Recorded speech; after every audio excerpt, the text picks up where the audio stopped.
Hey YouTube, Tom with TK Designs here. In a couple of my previous videos, some of my viewers pointed out that they were not getting good results with the Vectric V-Carve Inlay Toolpath using tapered ball nose bits in version 12. This video is intended to be a deep dive into the V-Carve Inlay Toolpath and develop a strategy for making corrections to account for the differences between a true V-bit and a tapered ball nose bit when using the toolpath. I'll provide an overview of how I determine my toolpath settings and apply it to a couple of my favorite bits to see if we can get a good strategy for developing our inlays. If you use the V-Carve Inlay Toolpath, please watch this video to the end and let me know in the comments if you were able to improve your own inlays with this method.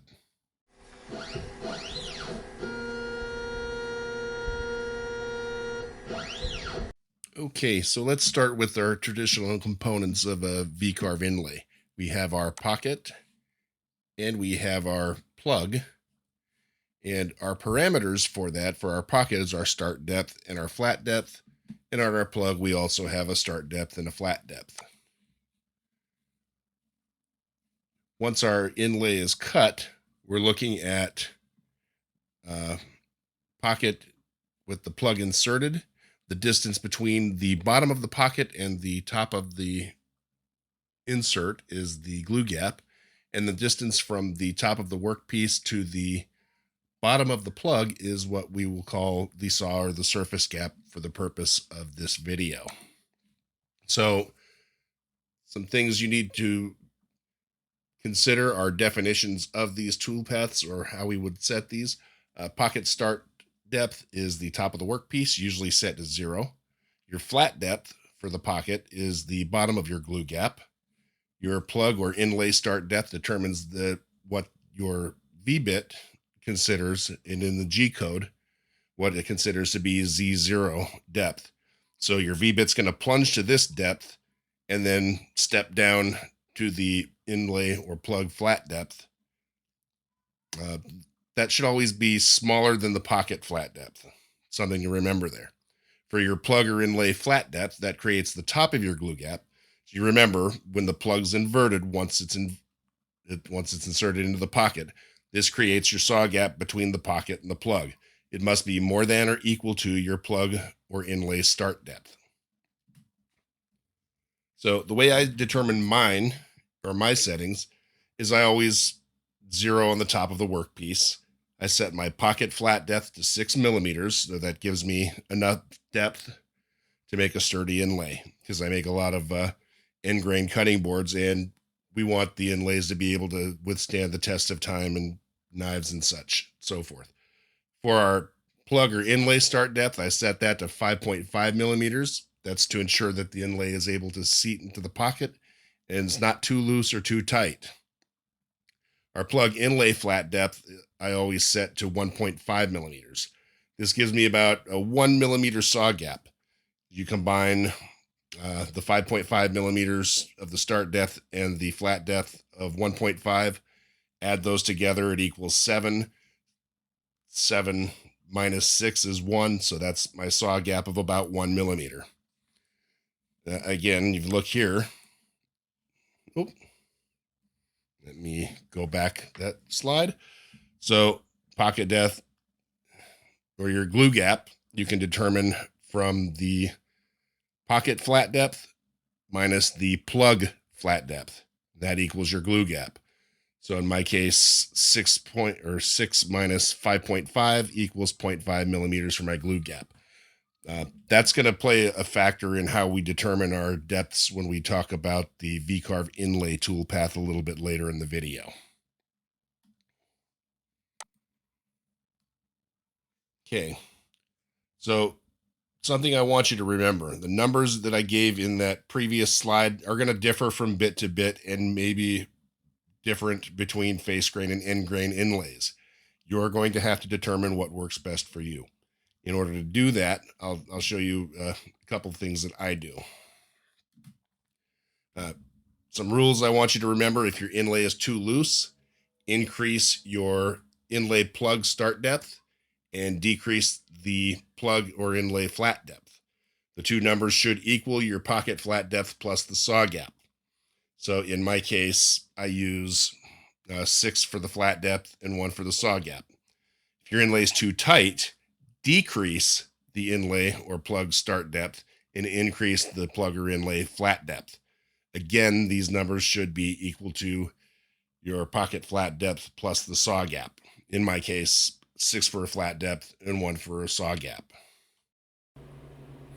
Okay, so with the V-Carve Inlay Toolpath that's new in the version 12 software of V-Carve Desktop Pro or Aspire, I do my toolpaths a little bit differently because I like to use a tapered ball nose bit, just like many people that do traditional inlays. So my pocket start depth still starts at 0 millimeters centered on the workpiece, or not centered, I mean zeroed on the workpiece. Our pocket flat depth is 6 millimeters, enough for our sturdy inlay. For my glue gap, the bit I use is going to determine the settings, and you have to play around with it a little bit like I do, as you see in the following parts of the video. Because we're using a tapered ball nose bit, there's no definitive straight answer as to what we should set our glue gap to, because the software doesn't natively support tapered ball nose bits. We trick the software into believing that our TBN is a V-bit. For our surface gap, also used in conjunction with the glue gap, and that is going to be adjusted to adjust your pocket using the tapered ball nose bit. Again, we're tricking the software because it's not natively supporting it. Some suggestions I have is if your inlay is too loose, increase the glue gap and increase the surface gap. If it's too tight, decrease the glue gap and decrease the surface gap. In some cases, though, you may be able to increase or decrease based on the, you may be able to increase or decrease the value independently based on the bit that you're using. And you're really going to have to play around with it and determine what's best for the bit that you're using. All right, I want to show you some examples of an inlay where the parameters are incorrect. So if we look here, this inlay here is way too loose. It rocks back and forth in the pocket and slides out. It's likely going to leave a very open and noticeable glue gap at the top when you clear the top material off. This inlay is too tight. There's entirely too much of a space under the glue gap, and once that's clear, or I'm sorry, under the inserted material, and that means that there's going to be glue and possibly air trapped under there, and there's no room for the glue to escape. So what we wind up with here is we wind up with an inlay that's likely going to be hollow when it's done and may actually fail at some point. I did a video on failed inlays and actually had a scenario where that was part of the problem. The inlay didn't seat all the way down, and it wound up making it really thin material, and I broke through it. So, as I mentioned, if your inlay is too loose, you're going to increase the plug start depth and decrease the plug flat depth. If it's too tight, you're going to decrease the plug start depth and increase the plug flat depth. There we go. Got it out that time right. But I just wanted to show you that so that you're understanding what happens when we don't get the parameters correct. Now, in this case, we have a scenario where we have a good glue gap, very little space in between, room for the glue to seep out and give us a good, solid, thick inlay that's going to withstand abuse. So this was after adjusting the start and flat depths of my plug.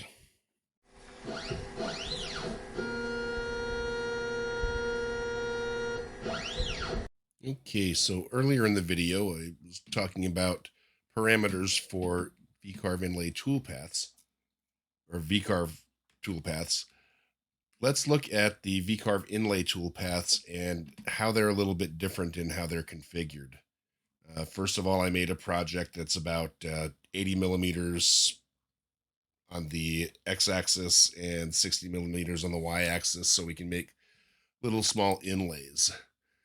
So now I'm going to make some small parameters. I'm going to pick an interesting font to work with and go with just putting a single letter.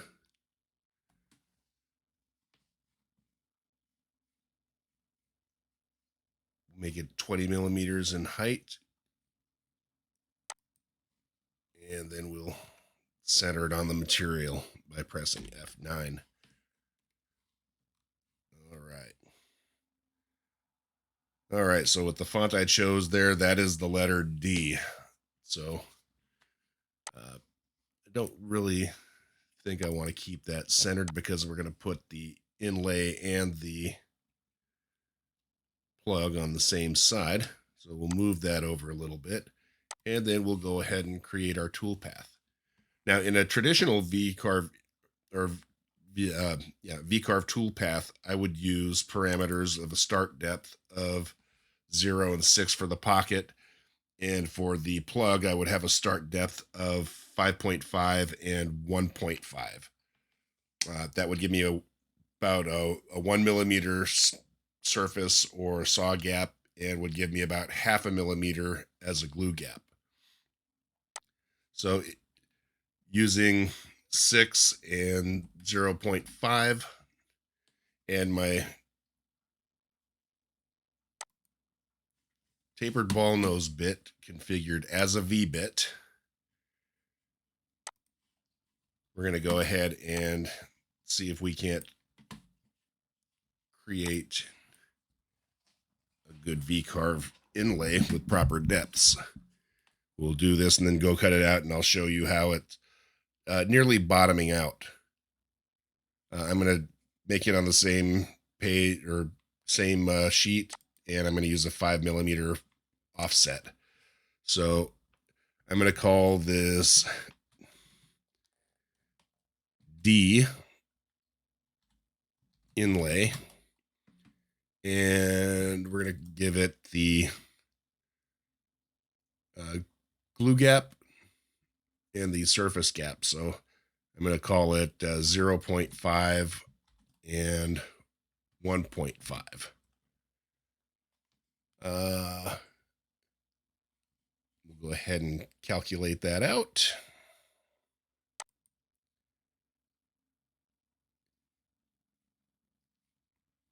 All right. So it looks like in this case, it will use both bits because it's big enough to do so. So let's go ahead and run our clearance toolpaths first. Don't want to do the plug first, so I'm going to adjust that. You'll see why that comes up later. All right. Then we will do our V-bit toolpaths.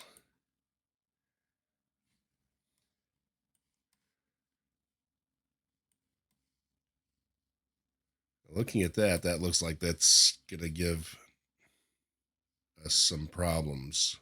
We'll have to take a look.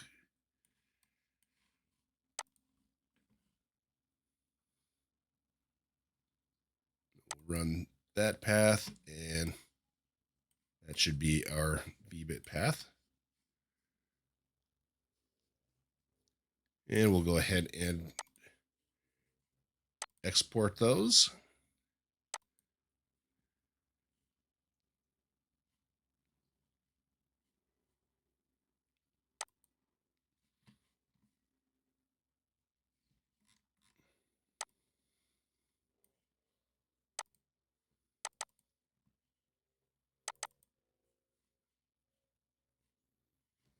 And we're going to call that D inlay.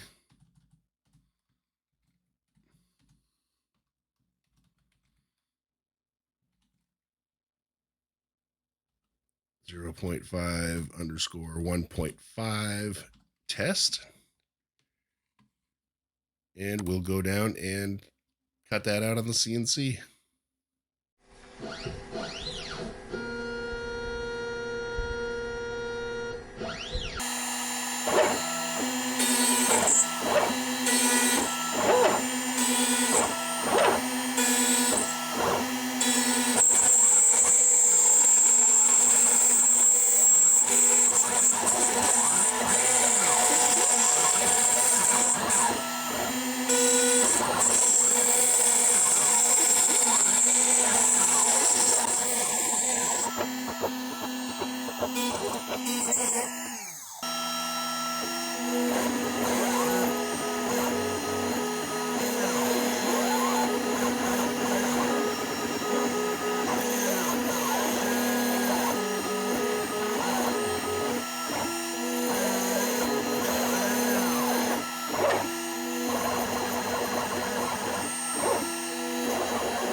Okay, so that looks like it might be pretty good. We'll saw through it. Let me get it in focus.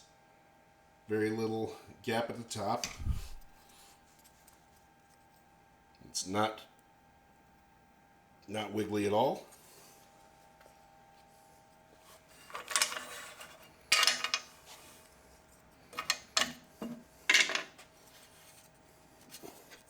It's actually rather tight. Okay, so we want to go this way through it.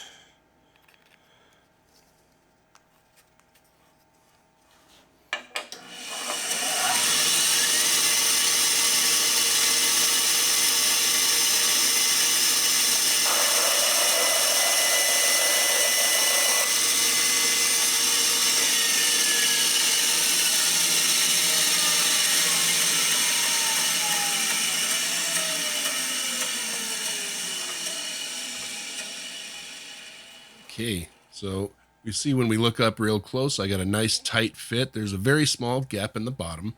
This one you'll see a little bit better when it comes into focus. That there's about a half a millimeter glue gap and a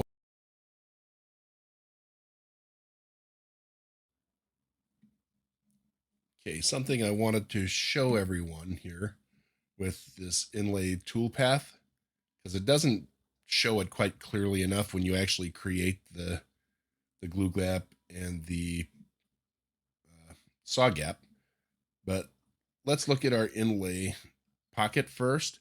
If you notice, when you hover over it, you can look at that max depth and you can see that it has 6 millimeters. For the plug side, it goes to a depth of 7 millimeters. So that would be that combination of my start depth of 5.5 millimeters and my saw gap of 1.5 millimeters.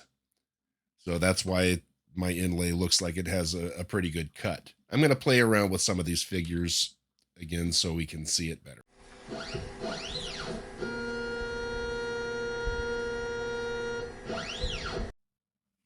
Okay, so now we're going to go back and repeat our tool path, but this time we're going to do this one as a 1.5 millimeter glue gap and a 1.5 millimeter surface gap. We're going to use the same bit, so we're going to call this D inlay underscore 1.5 underscore 1.5. And again, we're going to go with a 5mm offset. And we'll go ahead and calculate that. It's going to be the same tool paths. We'll reset our preview and adjust our tool paths to the way we want them again.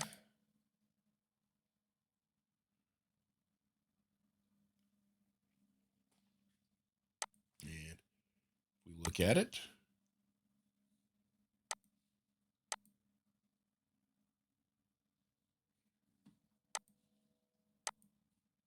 Preview our tool paths. Looks about the same as the other, but we're going to look at some of the differences here. You notice in this drawing, it looks like these areas didn't carve. When we actually did the carve, they were actually flat, so was not an issue. But let's look at the, let's see if we can get this to pop up in screen. All right, so our pocket depth there is 6mm with a 1/8 inch bit, as we expected. Same with our plug side. And for our V-bit, it is the same SpeTool W1005 tapered ball nose. The pocket side is 6mm. And this side is also showing a max depth of 6mm. So what I'm expecting the result of this to be is that we will have more of a glue gap at the bottom and more of a saw gap at the top, because the expectation would be is that it would be okay. So I had to make a slight edit here. The expectation here on the plug with the V-bit is with a max depth of 6. That means it's going to be a plug start depth of 4.5 plus our glue gap of 1.5. And then that all together comes up to 6. Add the surface gap of 1.5, and that gives us our 7 total.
Alright, so this is even a little bit more tight.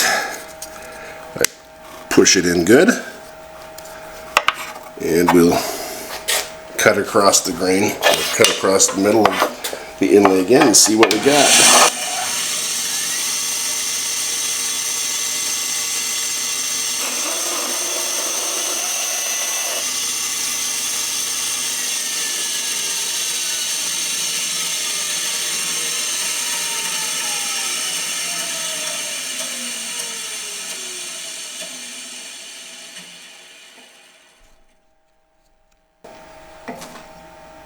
Alright, so there you see we got a much more large glue gap and the same saw gap. So this one would probably be nice tight inlay all the way through, and it's a possibility that I will change my parameters to use this in the future.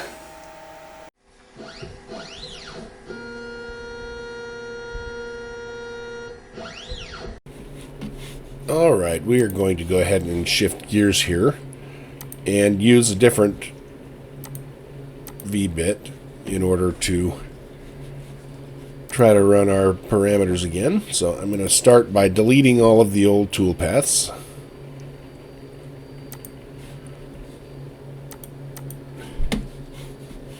And we'll go ahead and delete this vector from the toolpath.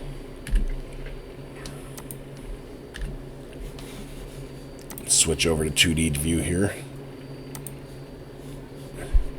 Alright, so we'll highlight that. We'll create our V-Carve Inlay Toolpath.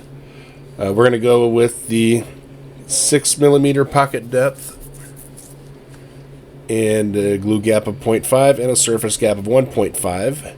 And this time, we're going to use the Amana 46280 V-bit, which is a 12.4 degree tapered ball nose in reality that is configured as a V-bit, as you see here.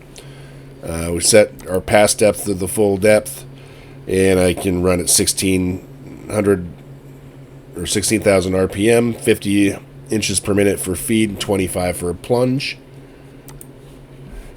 And we're going to highlight our vector, and we're going to set a boundary offset of 5mm, and we're going to call this D inlay tack Amana underscore 0.5 dash 1.5.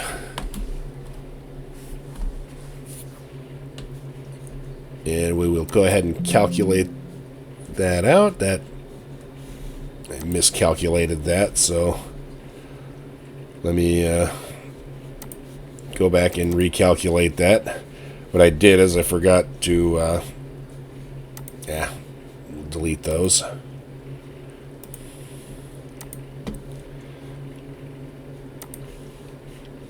And we'll do this again since it's put up some vectors there we didn't want.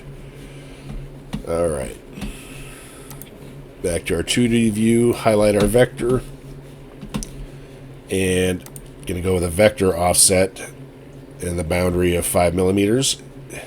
Call it D inlay Amana underscore 0.5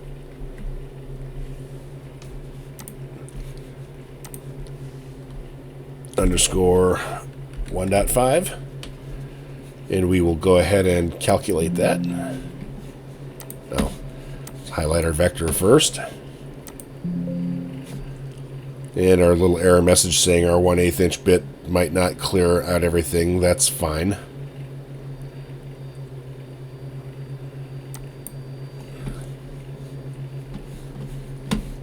And there we have our clearance tool paths and our V-bit inlay tool paths. So we are going to see how that one runs. Okay, so that's the plug.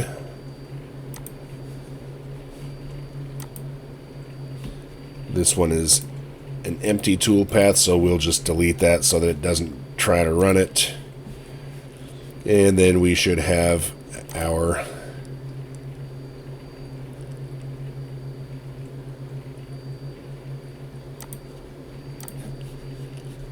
V-carves.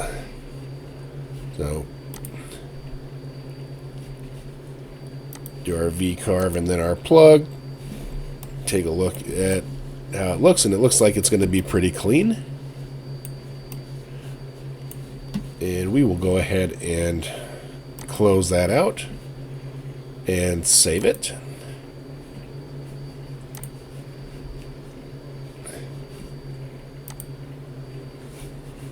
And we will call that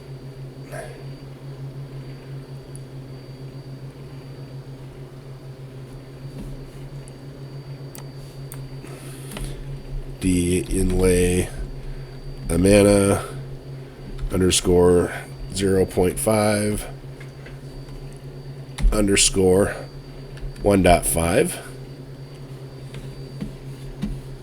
And we'll go ahead and save that, and we'll go down to the CNC and get it cut out.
Okay, so we see here, this is super loose.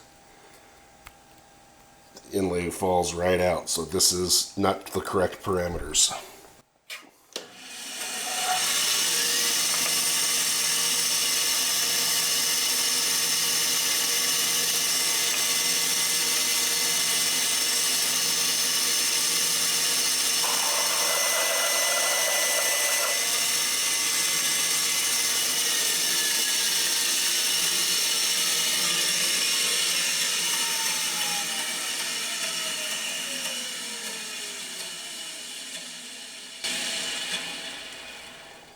So what we see on the cross section here is that the pocket is cut way too large for the plug itself, and the plug is bottoming out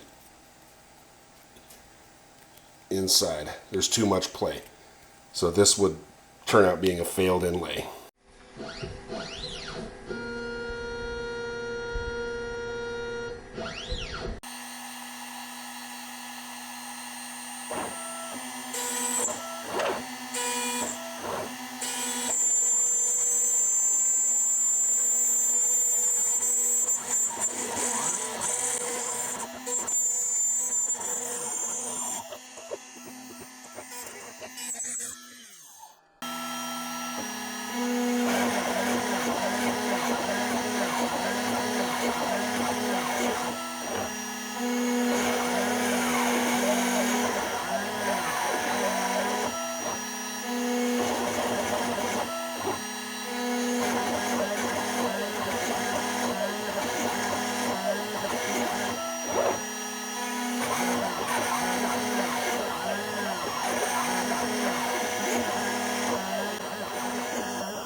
So we see here we're still really, really loose.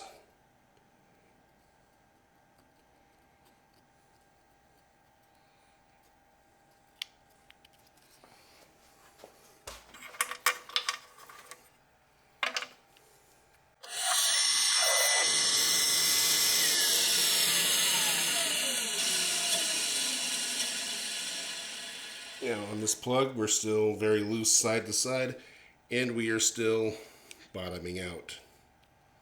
So we're going to increase our glue gap again and see what happens.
So we see once again that going this depth is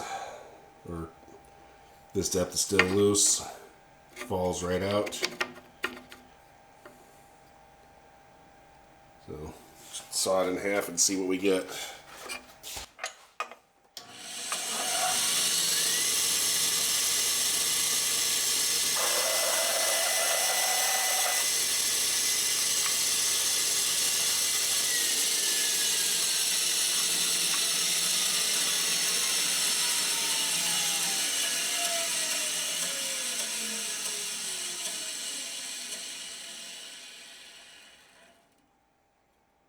Okay.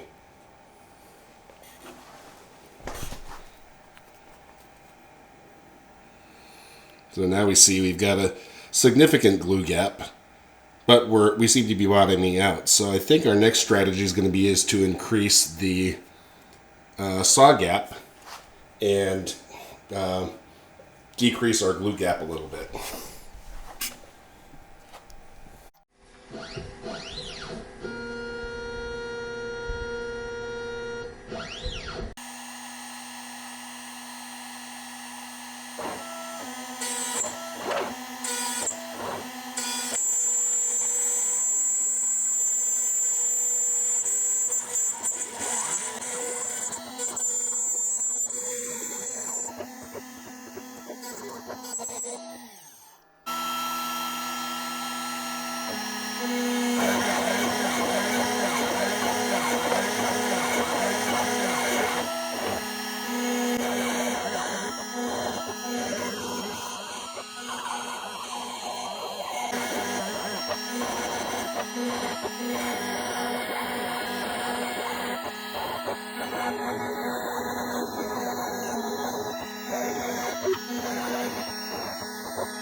Okay, so still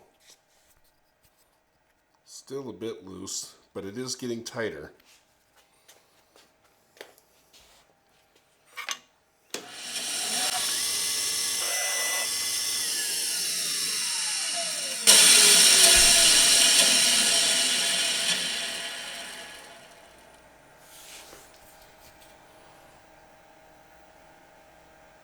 All right, so looking at this, it looks like we still need to decrease our glue gap and increase our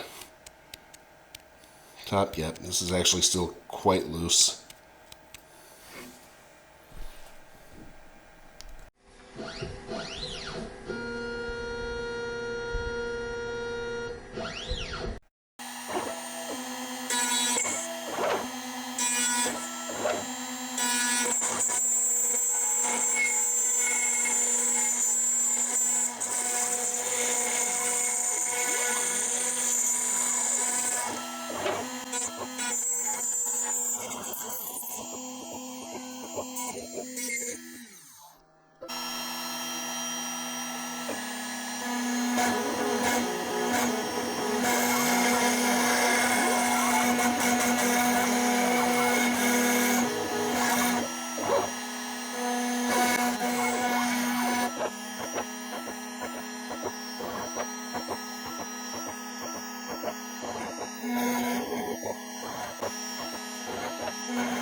There we go.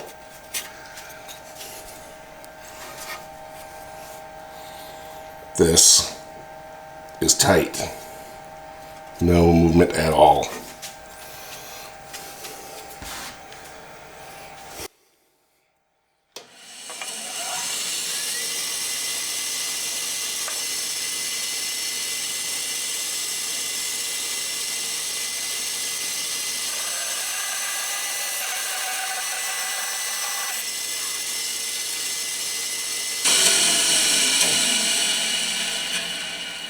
And there we have a good glue gap with a good surface gap. Nice and tight along the sides. No movement at all. This was a glue gap of 3 and a surface gap of 5.